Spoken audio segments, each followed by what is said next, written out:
Athletes, take the mark. Get set. It's time for the Addict to Athlete podcast. Everybody out there, Coach Blue Robinson here. Thank you so much for downloading, sharing, and subscribing to the podcast. Oh, man, we really appreciate you doing so.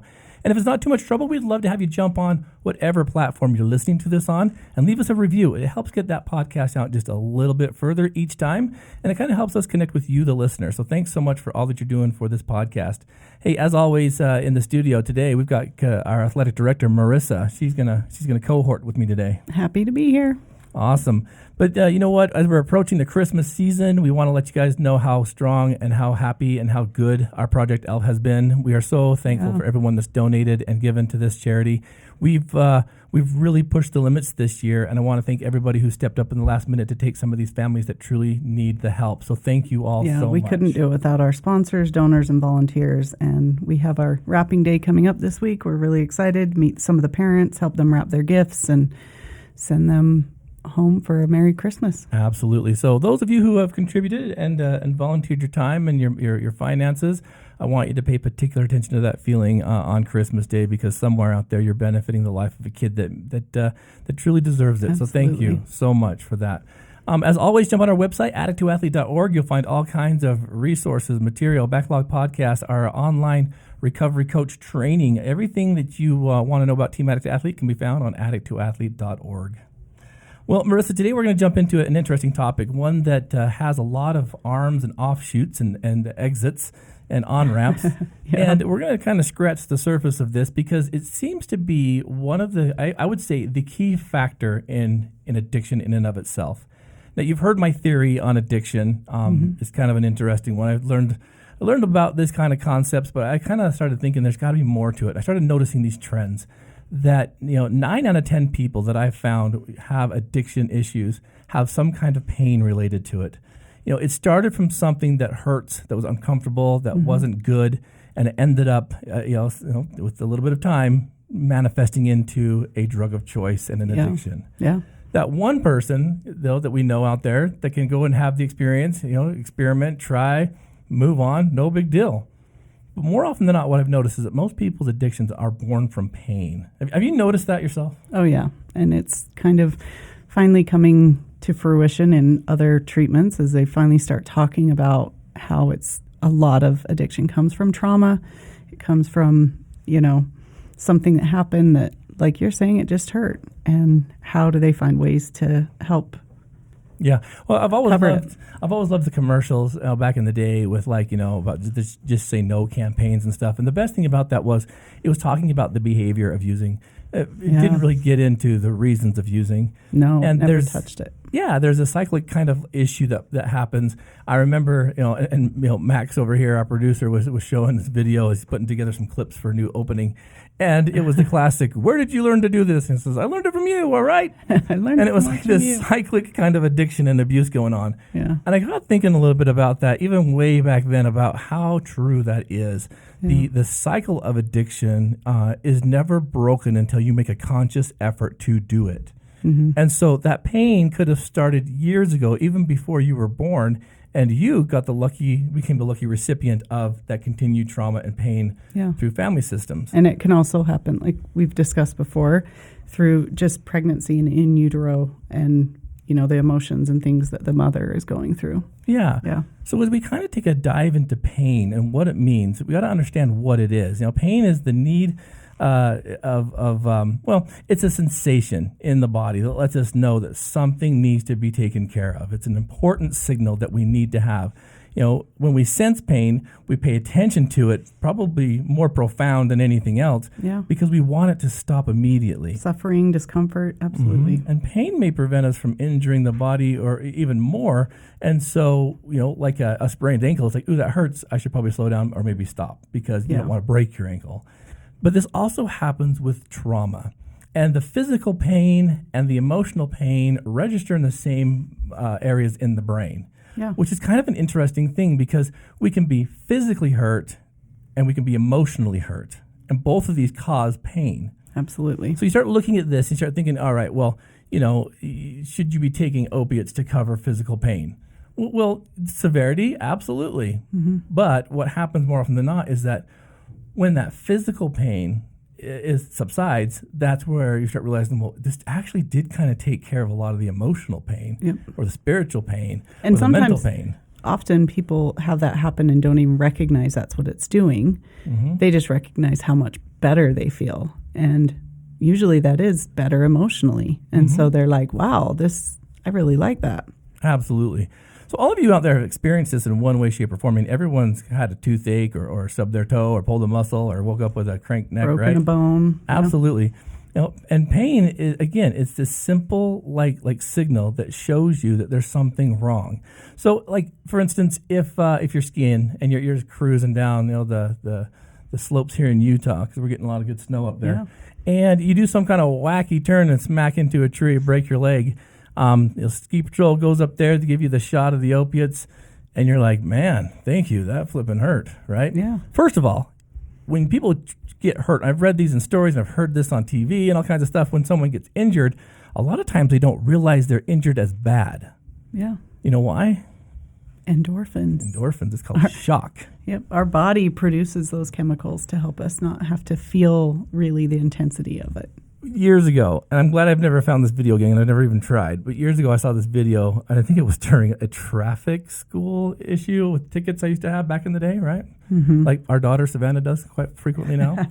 And they were showing this video, and it was this guy who was involved in a pretty heavy accident, and one of the cars was on fire, and this guy hops out of his car, runs over, pulls the person out of the other car that was on fire, and checks the other car, goes over, does some stuff, and it was all caught on a street camera. And the craziest thing was, as the paramedics and everything started to show up, he's standing there and he starts to wobble and he falls down. And then it cut over to what happened to him. That dude had shattered both of his legs. They were jelly. Oh. You tell me how in the world that guy jumped out, did all that Superman hero stuff, and then fell down and didn't know his legs were both shattered. He should have never been able to hold weight. Why? Shock. Yeah. And as soon as things started to calm down, his muscles began to release, and he turned to jelly. It made me awfully sick, so I apologize for that. But that's how strong shock is. It's a short-term relief of that pain, but it doesn't make you feel it at all. So what if we looked at pain for what it truly is? Pain, it happens for one simple reason, and it's to protect you. How so? Yeah, it keeps us from getting hurt. I mean, that's the point, is it tells us that something's uncomfortable. It tells us there's an injury or an illness or some kind of suffering, so that we can identify that this is an issue, I need to fix it, or I need to get away from it, or I need to, if it's an illness, I need to go to the doctor and find out what's wrong. I need to take care of it. Yeah, if your brain registers pain, you typically stop what's causing the pain, right? Yeah. And sometimes your body goes into that fight or flight response, which causes that shock and those endorphins. But the pain is the body's way of letting you know that you're doing something harmful and you need to stop.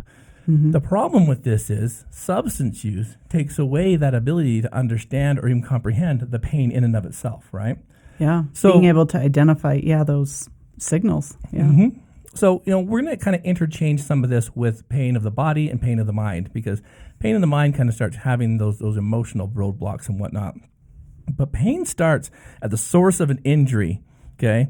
So think about that, either a broken bone or maybe a traumatic experience. Okay, it starts with a source of injury. Yep.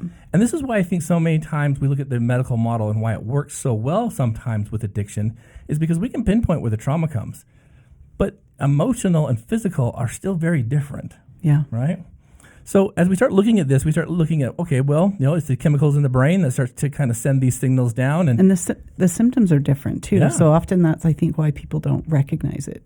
I think you recognize, physical pain very differently. Absolutely. Yeah. But again, it's the chemicals that carry messages through your mind that that flipping hurts.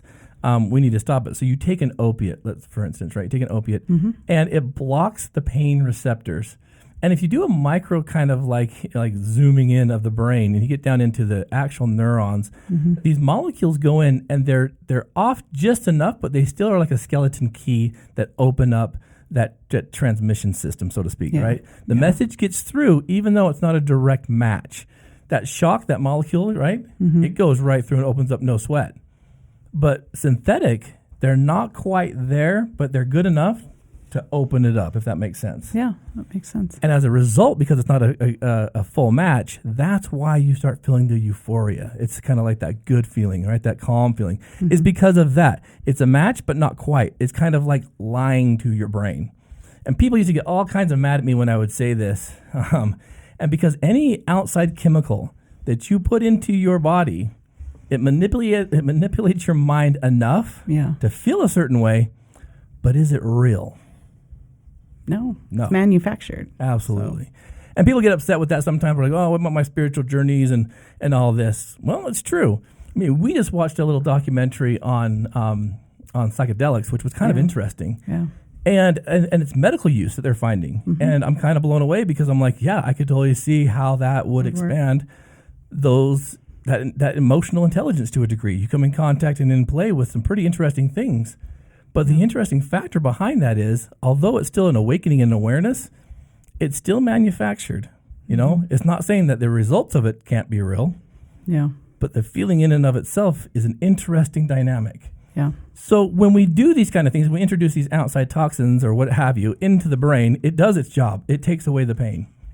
But if you're using it for, say, recreation or because an addiction starts kicking in, it starts having some adverse reactions and some adverse issues. So we talk about tolerance and tolerance that can build stuff up. I've had people that I've worked with in the past that have had severe back problems, right? Yeah. And they get addicted to their pain medication. And, when we come into treatment, they got to wean down off of them. And more often than not, what they realize is that the pain in their minds and the fear of that pain has manifested and strengthened to the point where they're so afraid of coming off it because of the fear of that pain. Yeah. And when they actually do it, they realize that, wait a minute, it's not as bad as I thought. Yeah. So our brains do an incredible job of I guess becoming hyper vigilant of a pain that could be there. It fully adjusts to how we're treating it, and so oftentimes our brain is telling us it's much worse than it really is. Yeah. So as we're looking at this kind of stuff, there's two different kinds of pain, listeners, and this is kind of an interesting thing too. And I find this a lot. There's a difference between acute pain and chronic pain, right? Yeah. And acute pain is that in and of itself. It's something that hurts, but it's short term, right? Usually you experience some kind of injury or even breaking of your arm or something, right? Is called acute pain. Yep. Chronic pain is a little bit different. Chronic pain is persistent, right? Yeah. And it's usually caused by a condition of degenerative bones or something. Yeah, something long term. Yeah. And there's some interesting things out there too. And it depends on who you talk to and what professional wants to kind of get into it with you. But a lot of things like fibromyalgia, and arthritis typically cause pain. And fibromyalgia is an interesting issue, right? Because I've noticed that when there is no, how do you say it? No sometimes clear they can't path. Find a specific diagnosis. That sometimes people get diagnosed with fibromyalgia and they don't, they can't really say what it is. Yeah. So most people usually they just define it as some kind of nerve pain, if I remember right. Yeah. And so if someone gets diagnosed with this, typically because it's I'm not real sure, we're going to have to monitor it, that person then gets the great stigma of you're making it up. Mm-hmm. Well, my pain is real. See, and this is the thing that I think got a lot of doctors in trouble back in the day too, and maybe even sometimes today, is that if you're going into a situation by which you have pain that can't be explained, no one can feel that but you. Yeah. Right? And that's the difficult thing, is it's so subjective. And so some people really are very intensely aware of their pain, and if you mentally think it's worse, it will also feel worse. So we have a lot of control on how that comes about in our bodies, and also being able to have self-awareness into how much does it really hurt, where does it really hurt. It's hard. It really is hard. One of the craziest sad things is that when you have a child that can't explain their pain. Yeah. Right? We have a 15-year-old who still can't do it. And I'm like, dude, what is wrong? Yeah. He always comes to me, he's like, oh, my toes hurt. I'm like, well, where? On the inside, the outside, just in my toe. I'm like, it hurts. Yeah. Growing pains, obviously, right? Yeah. It's growing like a weed. And so those are new and different. How does he assess it? Yep. But here's the thing, right? when you have a physical wound, it's kind of easy to talk about it. Like, my arm was going this way and now it's backwards and it hurts. It's kind of obvious, right? Or I've got this huge gash. Can we stitch it up, please? That stuff hurts. It's supposed to hurt. It's a lot more difficult, wouldn't you think, to talk about what pain is on the inside? Oh, yeah. That you can't see. Oh, for sure. So how do we best go about this dialogue about locating it? Like, first and foremost, this is why, listeners, it's so crucial that you begin to take control of your own system right here. Yeah. Well, and I think it really is important to talk about it. This is communication with parents and kids, with medical providers and their patients, to be able to discuss and talk about, help them give words to it. If it's something you don't recognize or know, it's really difficult. Like, we have a niece that has a very high pain tolerance. Oh, man, yeah. She fell once, broke her finger. I think, was it the middle finger? Bent all the way back to her hand. And I mean, it was obvious it was broken, and she couldn't tell. They were like, "Does that hurt?" No. And she just, kept going. My gosh. Kept going. Yep, kept going. So we have to tell her, "Hey, that's dangerous. We need to take you to the doctor and get that fixed." Because she was just like, "Oh, it's fine. It doesn't move really well anymore." No. Oh my gosh. I can't even gives me chills. Some people would think, hey, that would be great. I would love to have that. Yeah. But would you? Yeah. It's very detrimental, and some of these people too. that experience chronic pain, I can't blame them. We know, Marissa, we personally know of people that have had such heavy chronic pain. One I'm thinking of particularly with like kidney stones. Mm-hmm. And I've had 2 of them in my lifetime, 2 of them. And Lord have mercy. And almost a third. Almost a third. You about... Man, went in. Almost a third. I was like, oh, crap. Yeah. It is bad. And what does your mind do when you think that pain that's coming that you understand and have had in the past? I got it. Yeah, just recently, a couple weeks ago, about a month ago, I'm like, oh my gosh, I feel it. And so I started pounding the liquids. You went nuts. And like, was it's like you could out. Feel the pain before it was even there. Yeah. And so even that anticipatory pain was enough for me to be like, oh, hell no. Right. Yeah. So it's easy for someone that doesn't experience it to say, we'll just roll with it. But what I've noticed is that people that have legitimate chronic pain, they don't talk about it. They just live with it. And for the life of me, I can't wrap my head around that. We know just people get used to it, that have taken their own lives because of that. Mm-hmm. And that is beyond disheartening to even wrap your head around. Yeah. Now, I hear this a lot too, and trust me, I want your guys' thoughts on this, so please, jump on as we post this podcast online, and I'd love to get your dialogue, because I've heard a lot of times that there are traditional programs out there that say, if you're taking absolutely anything, you're not in recovery, and I'm saying to hell with that. Yeah. That's simply not true. And if you are in a situation by which you now have to hide your medication or whatnot because you're a fear of being like looked at as not sober, maybe you look at the core of that program. Yeah. You know what I'm saying? Because chronic and acute pain have become kind of some really hot topics, and it's medicate or not medicate. Yeah. Now think about it for a minute. Marissa, every time we go to the store or whatnot, they have this awesome little pharmacy aisle, right? Yep. Walmart, Reams, where we go, Smith's. If you're walking down the aisle in any of these grocery stores and you're like, I got to buy some Tylenol, I got a headache. You go to there and what do you see on the shelves? A million different kinds.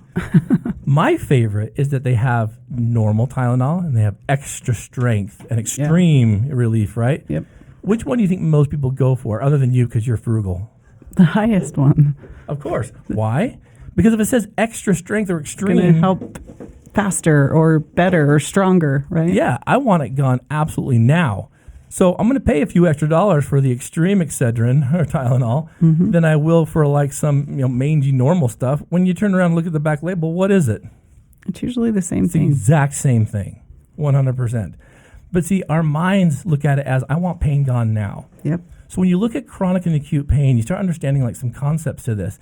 And when medication is prescribed, and again, you're coming off the heels of some heavy issues when it pertains to the way that this stuff was prescribed, allocated, and given. Mm-hmm. And again, as you watch some of these things like Dope Sick and some of these things, you start realizing that they may say to your face that they want to help you overcome pain and that no one should be in pain, and they push that logic heavily. And I don't blame them, because none of us likes to be in pain. Absolutely. But they did it to the point where it became so detrimental and so egregious that even when we were losing people, they were writing it off as, well, those are just casualties and other things probably played factor too. Yeah. Well, and sometimes they were even saying, well, it's because that's an addict. All of a sudden they would just throw it off. Absolutely. But that's not the general public. Lied to you guys out there. And this is the thing too, right? The problem is now we're seeing is that people that have chronic and legitimate pain that need those medications now sometimes get treated as though they may be med seeking and doctor shopping, when it's like, oh man, so really what are we doing? We got to grow up a little bit and really come to an understanding of like, what is the goal here, right? Yeah. So I was listening to this podcast with Adam Carolla, and he was interviewing Jay Leno. And I don't know if you know this, but recently Jay Leno was involved in a car fire. Oh.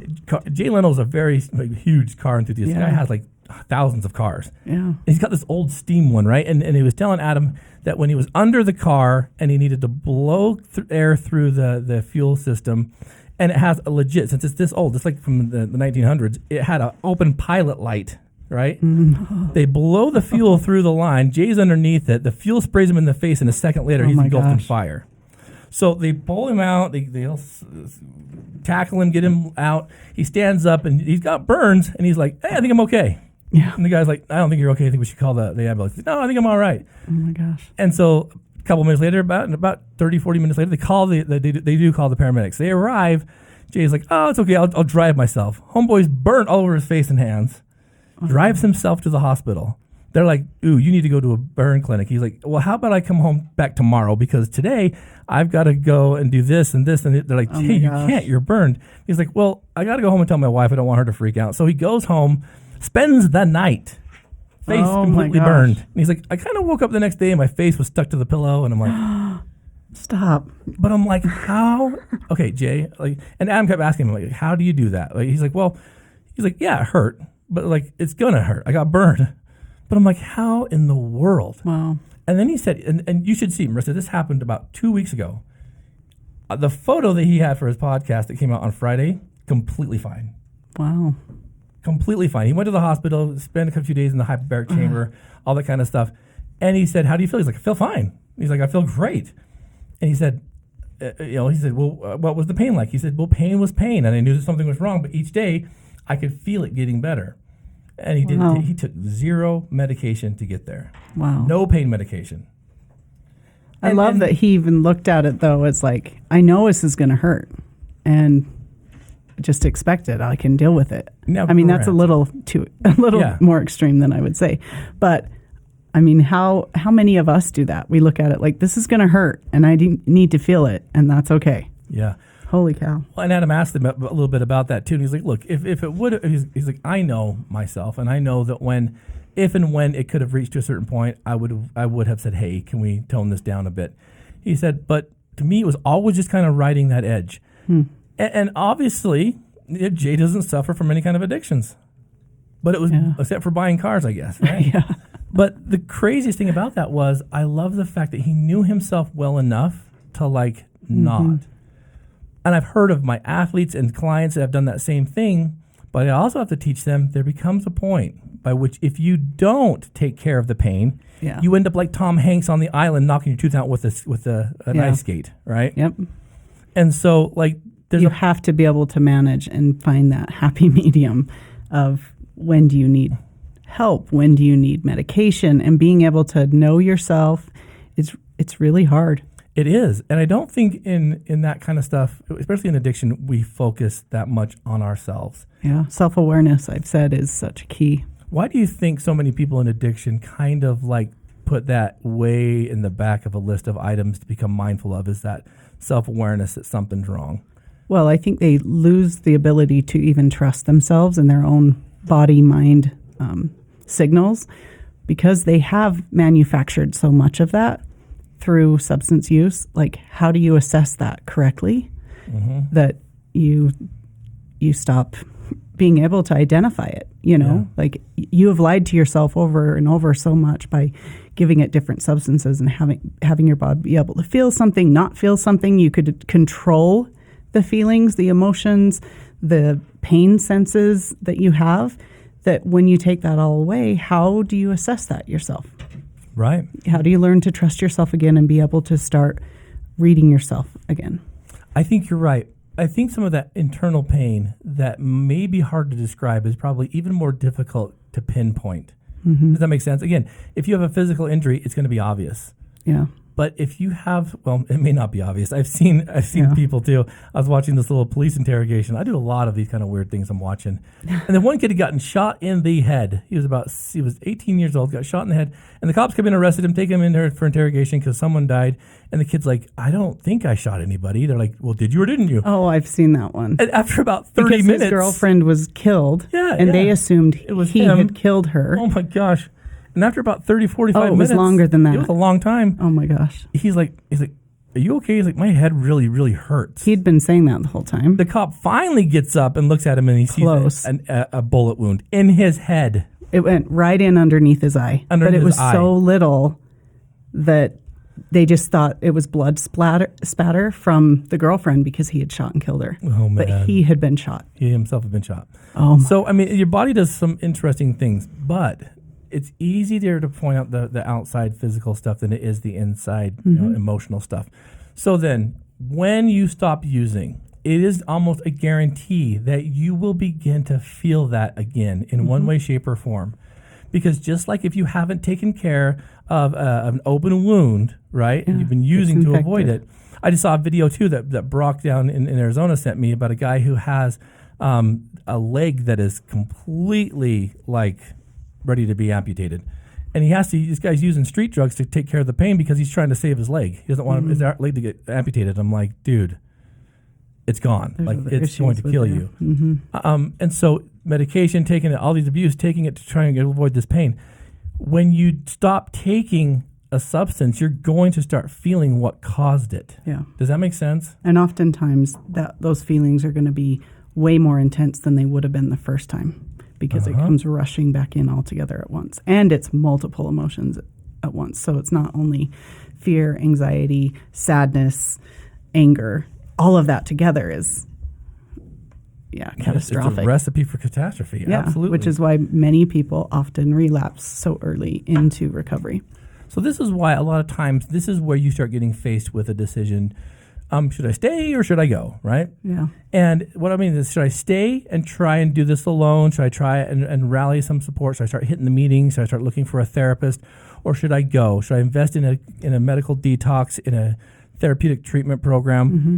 And you have to kind of govern that with either A, how much am I willing to hurt to let this heal? Yeah. Or B, what kind of support do I need while I hurt and while I heal, right? Yeah. So how does someone make that decision? Sometimes they can't ask themselves. So I think the best thing is to find a professional, ask someone you trust what their suggestion is. And other times it's just you've got to try it. Be open and willing to try anything if you're really ready to get some help and make some changes. Absolutely. So let's say you take the route of maybe the support first. And this is why I love Team Addict to Athlete so much. The team that we've established, the accountability, the camaraderie is there. Mm-hmm. All you have to do is be willing to show up and invest, even slightly, right? Yeah. Because counseling, mindfulness coaching, exercise, even some physical things like sweating, and like movement, hot and cold treatments, these things can definitely help and become kind of a alternate / drug-free alternate to help manage some of that pain that's going on inside. Mm-hmm. Because remember, it's about transferring that thought, that those feelings onto something that is instead of something that was. Yeah. So think about this for a minute. It's like this. Your body cannot feel more than one pain at a time. So it's like this. If you have a toothache, right, and then say you break your leg, which do you think you're going to feel more? The leg. The leg. The tooth pain's going to be gone. You're like, hey, at least my tooth's not aching anymore. Yep. Right? Your body can only handle one. It is, but it's our brain that can only assess and feel one at a time. Absolutely. Yeah. The same thing holds true with the pain inside. So if we're constantly focusing on the source of the pain, the trauma, the abusive stepfather, the stuff that happened, if you're focused on that so much, it's going to keep reactivating that pain receptor. Mm-hmm. So then what do we do? You've got to go ask somebody else for help. Yeah, we got to help eliminate the old stepdad and what you're thinking about. Yeah. We got to shift your thinking. If you want to change your world, you've got to change your thinking. Yeah. Now, this doesn't mean that it's like, forgive and move on and be good and la, la, la. Mm-hmm. What it means is that for the time being, we're going to shift to something else. And we're going to leave him out in the cold wilderness. And then we'll come back and slay that when it's time. But right now, we got to focus on this. And oftentimes that means it may hurt even worse for a while. Well, I liken it to this, and you guys have heard this before. So if you're eating, you may want to either push pause or stop. But I liken it to this. An emotional pain and then coming into counseling or therapy is a lot like coming in with an infected wound. Mm-hmm. You've gotten injured, it's been open, you just, maybe slapped a dirty rag you found in the garage on it, and you went about your way. Pretty soon that thing's going to get infected, and you're going to go to the doctor, and the doctor's going to peel that off. It's going to hurt like hell. And then you're like, oh, and it exposes it. Maybe the air hurts it. Everything hurts. Even looking at it hurts. It's infected. It's got goo and pus coming out of it, it's right? It's red and hot, and it's starting to swell. Absolutely. So the doctor says, hey, here we go. Gives you an injection of some antibodies. They start scrubbing the piss out of it, right? And you've had this happen. That's why you have such descriptive words. Yeah, it's happened to me. My leg was sliding into second base with shorts on. Horrible decision. Just don't do that. And it did. It got infected, and it was horrible. Yeah. And it'd go in, and they would scrub it, and it hurt like a mother. And they'd wrap it up, and it would throb, and I'd go home, and then it'd start to feel better. Yeah, like, after a couple days. Man. That was good, finally. But then I'd go back. You had to go back and do it again. Yep. And, Nurse Rose, she'd peel it off again, and it would hurt like a mother, and she'd scrub it. Yeah. Each time she did that, it would hurt. And but the recovery time and cleaner started to shorten. It got cleaner and cleaner. Yeah, and it also turned on your body to be able to fight something. Absolutely. Previous things were, it was too infected for your body to handle it. And so when she was able to come in and get some of the infection out, then you could go back and your body could do some of the fighting as well. It could do the fighting on its own. Mm-hmm. So I remember one of the last times she did it, she didn't even put a bandage on it. She's like, "Okay, now the air needs to take care of the rest. Now the environment needs to do its trick." Mm-hmm. So no running around in the mud puddles, no doing this, but like you're good. And then slowly all that stuff fell off and fell away. And years later, I've got a neat looking rough scar there. Yeah. Right. And I remember talking to a gentleman who does similar things as we do, and he said, "Scars never heal; they always hurt." That's simply not true. No. Because I can look at my leg right now as I'm doing and be like, that doesn't hurt. I can remember how bad I just explained to you guys how bad it hurt. So I can remember that. But your mind can bring up how intense it was. Freaking hurt. It was a weak stomach and all. But in a few minutes after this podcast, I'm going to go about doing my own thing. I'm going to forget about it until I look at it again. The area of pain doesn't. Yeah. And so that's exactly how we heal with the stuff inside. Is each time you come to therapy, we scrub a little bit, and it's going to hurt. But each time you leave, it's going to heal a little bit more.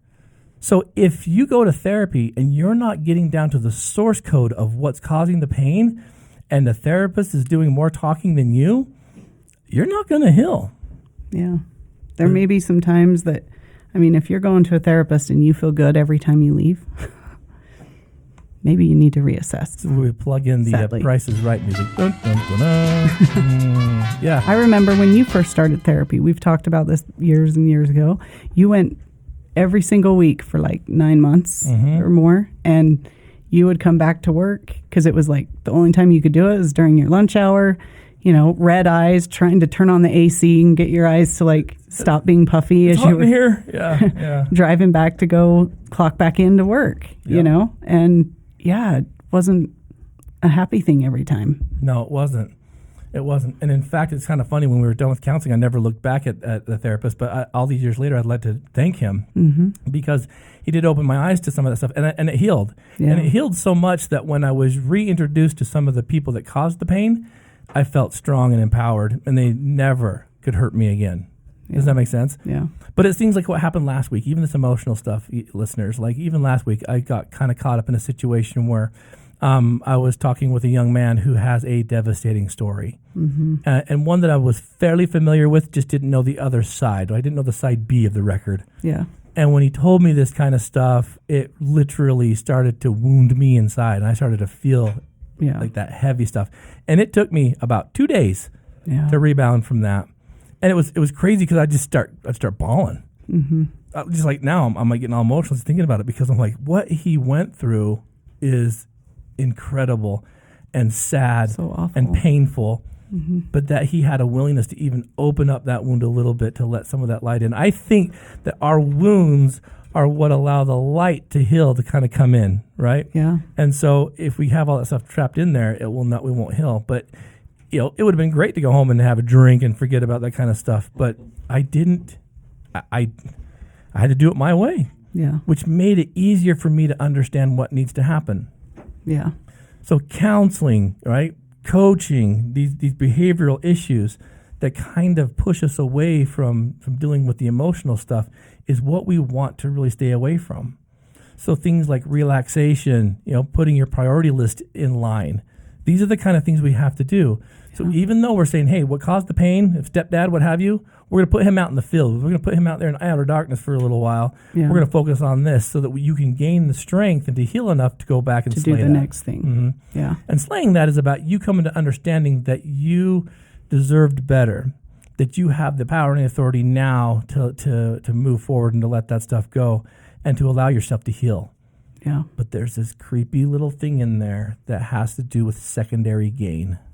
And listeners, you have to be very aware of what secondary gain is. You remember what that is, Marissa? Yeah, it's when you have some kind of issue or problem that has come up and it's kind of become the chronic pain, usually emotional situation, that you get something else out of it.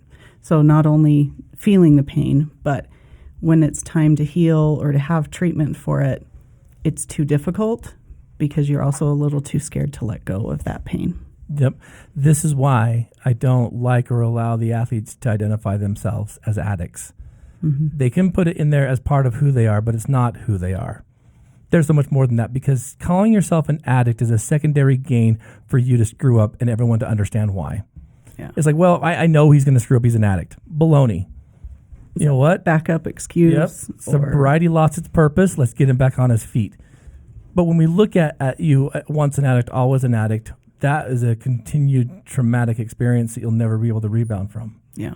So we have to be careful about these kind of things as well. Secondary gain is powerful. It's who am I without this pain? Yeah. I can't. This was me. When I let all of that stuff go, when I physically felt the relief of letting all of that pain go, there was a moment where I was kind of nervous about it because I'm like, this is going to take away every excuse I've ever had to use. And oftentimes you feel very empty, and that emptiness is even scarier than pain. So you hear our philosophy, which we kind of coined quite a bit, erase and replace. Yeah.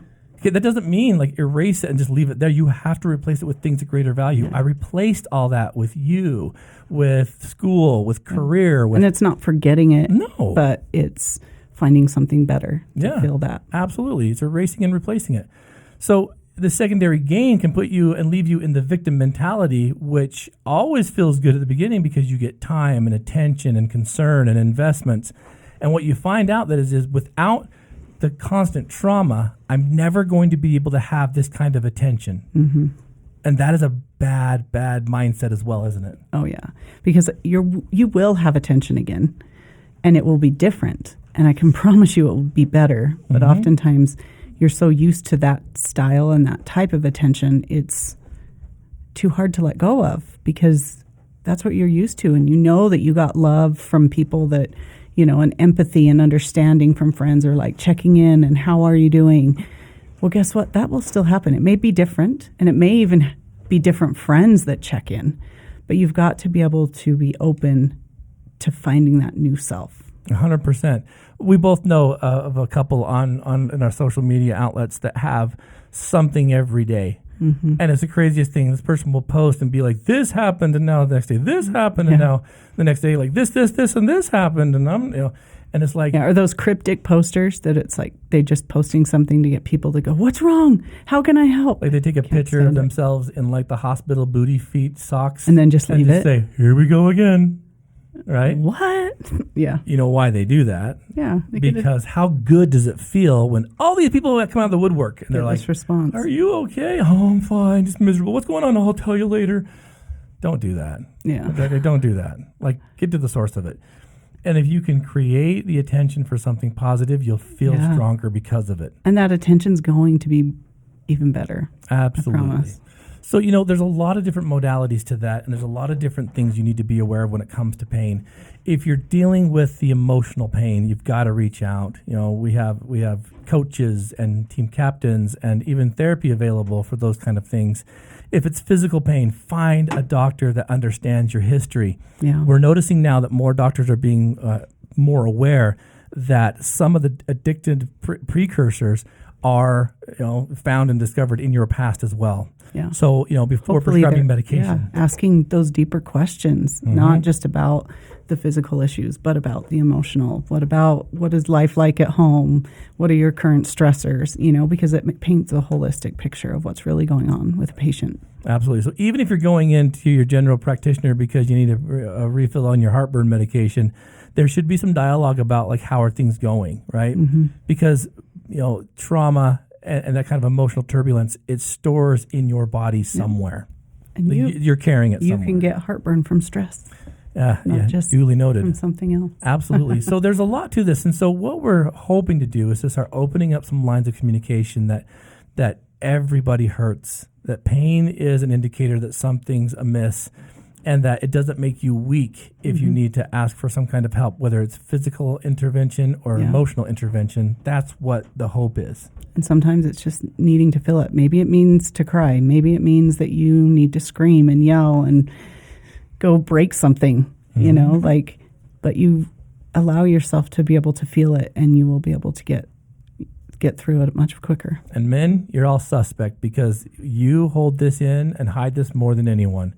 And I'm not saying that it's a thing by which you have to be a victim in and of yourself. But what I'm saying is that there's things that we need to do as men to help decompress some of this stuff, because when we feel as though our whole lives are coming down in shambles, the fall typically is heavier in the mindset of I have to keep this whole thing glued together. Yeah. Remember, if you're married, you have a significant other that can help. You have people in your corner. You've got a team on your side. And ladies, same situation, right? Mm-hmm. You don't have to feel as though your problems aren't as big or that you're alone. You've got tremendous issues. Even if you have other people, kids, spouse that are going through problems. I know oftentimes it's hard to think, I can't talk about my issues because everyone else's are worse than mine. Mm-hmm. But you can't be able to help the others if you don't help yourself first. Yeah, because, and I think sometimes these people get in the mindset of they don't want to have a pissing contest to see whose trauma was worse. It doesn't matter. Again, we've talked about this time and time again.